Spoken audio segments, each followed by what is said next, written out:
Hi, and welcome to another video from our learning channel. During this video, we're going to talk about what you need to do in order to prepare for and impress during business meetings, whether that's with clients, investors, or even during an interview. Businesses want to work with people who really get it, who understand their commercial world and their commercial context. And if that leaves you feeling a bit insecure or uncertain, or even sometimes missing out to other people, then make sure you watch this video through to the end.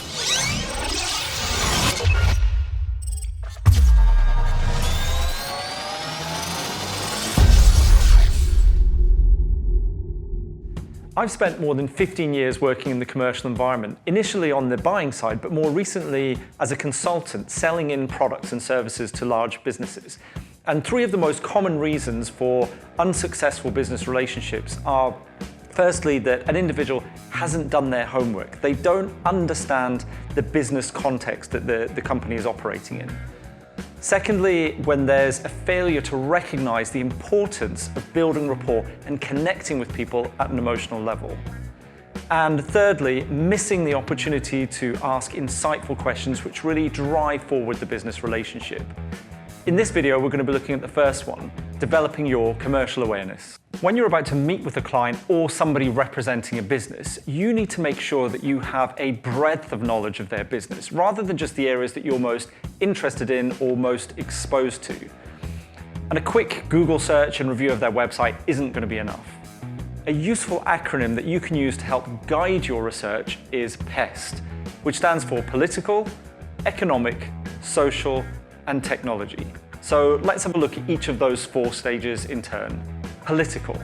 So whether you're interested in politics or not, businesses are, and you need to make sure that you understand how the political landscape is currently or potentially could affect the business that you're connecting with and that business's customers. So think about government policy change or intervention. What about tax changes or global influences? So for example, in 2016, the Brexit referendum represented a massive change and the beginning of a transformation for many businesses. So think about it. What does that mean for the business that you're connecting with? In my case, for example, my clients were faced with an overnight crisis or challenge, but also an opportunity. And I had to make sure I was all over that so that I could have meaningful and constructive conversations with those businesses. Economic. Now, we all know that the economic climate can change dramatically from one day to the next. And we're all likely to see some of those news stories about the big crashes and the big crises. But there's also those ongoing trends of things like interest rates, inflation, growth, or consumer confidence. And businesses need to be thinking about how this affects them, and you need to be thinking about it too. So for example, we're currently in a period of historically low interest rates.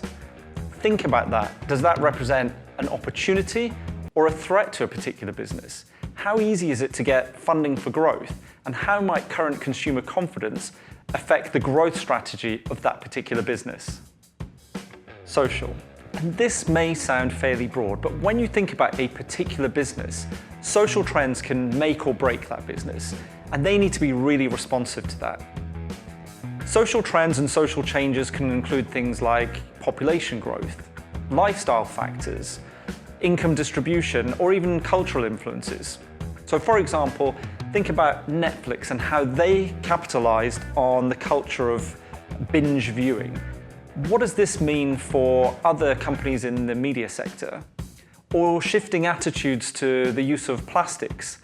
Think about it. What do you think this means for companies like the big soft drinks manufacturers? And finally, technology. We're living in a time when there's never been as many technological changes as there are now. And some of these come and go, and others are really transforming the world that we live in. Think about Google Glass. Does anybody remember that? Or some of the more recent examples of artificial intelligence. So these technological changes can change how a company operates, but it can also change how customers consume the product or service on offer. Companies nowadays need to be much more innovative and agile, and they need for you to get what that means for them. If you haven't done your thinking on the future of that company, how can you expect to be part of that future? So what's the takeaway from this video? Well, in order for you to build stronger relationships with the businesses that you collaborate with, you need to really have that commercial awareness. And a useful guide for your research on that is PEST. So remember, political. What's happening politically right now, and what does that mean for that particular business? Economic. What are the economic trends and changes? And what are the opportunities or threats that creates for the business? Social. What are the social changes having an impact on the business? And finally, technology. We're surrounded by technological changes, and think about what is the impact now or in the future. So I hope you've enjoyed our video.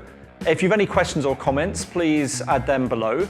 And don't forget to subscribe to our channel, where we'll be posting additional videos on how to strengthen commercial relationships.